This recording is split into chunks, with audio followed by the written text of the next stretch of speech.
બનાસકાંઠાના સરહદી વિસ્તારમાં ફરી એકવાર પાણીનો પોકાર સામે આવ્યો।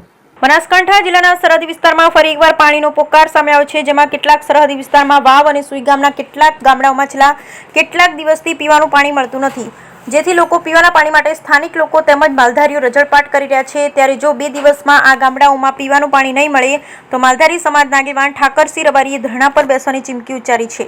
મહત્વની વાત છે કે ઠાકરસિંહ રબારીનું કહેવું છે કે કોન્ટ્રાક્ટર અને અધિકારીઓની મિલીભગતના કારણે આ લોકોને પીવાનું પાણી મળતું નથી। એક તરફ કાળઝાળ ગરમી પડી રહી છે તો બીજી તરફ પાણી નથી, જેના કારણે લોકો અને પશુઓ પાણી માટે વલખા મારી રહ્યા છે, જેથી તાત્કાલિક ધોરણે તંત્ર પાણીની વ્યવસ્થા કરે તેવા ઠાકરસિંહ રબારીએ તંત્ર પાસે માંગ કરી અને 2 દિવસમાં તેનું નિરાકરણ નહીં આવે તો આંદોલનની પણ ચીમકી ઉચ્ચારી છે। Bureau report Bharat Thakkar, Deesa, Banaskantha.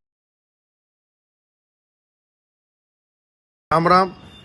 વાવ તાલુકાની તમામ જનતા અને વિશેષ કરીને વાવ પંચાયતના છેલ્લા 8 દિવસથી પાણી નથી આવી રહ્યું।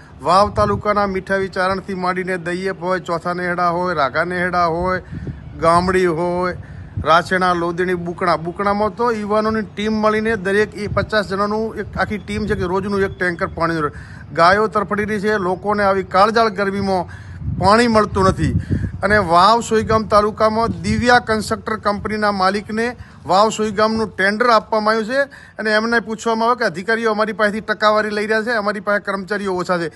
દિવ્યા કન્સ્ટ્રક્ટરના અધિકારીઓ ભેગા થઈ અને મોટો ભ્રષ્ટાચાર કરીને ઉનાળાની કાળઝાળ ગરમીમાં અત્યારે અધિકારીઓ પાણી પુરવઠા અને દિવ્યા કન્સ્ટ્રક્ટરની દાદાગીરીની એવી લુખાગીરી વધી છે કે મારું પત્તોનું વાવ પ્રોપર જે સિટી છે 8-10 હજારની વસ્તી છે એ છેલ્લા 7-8 દિવસથી તરફડી રહી, લોકોના વીડિયા આવી રહ્યા, સમગ્ર વાવને સોઈગામની જનતા તરફડી રહી છે। એ માત્ર ને માત્ર પાણી પુરવઠા અને દિવ્યા કન્સ્ટ્રક્ટરની ટકાવારીના કારણે આજે વાવ સોઈગામની પ્રજા તરફડી। આજથી અલ્ટિમેટમ આપું છું કે આજે રવિવાર છે, સોમ ને મંગળવાર સુધી પાણી નહીં આવે તો વાવ તાલુકાની મામલતદાર કચેરીમાં સમગ્ર વાવ તાલુકાની જનતા અને વાવ શહેર ઉપવાસ ઉપર, અનશન ઉપર અમે ઉતરીશું અને એનો જડબાતોડ જવાબ લઈશું કે તમારી ભ્રષ્ટાચારી નીતિના કારણે આ વાવ અને સોઈગામની જનતા પાણી વગર તરફડી રહી છે, પશુઓ તરફડી રહ્યા છે।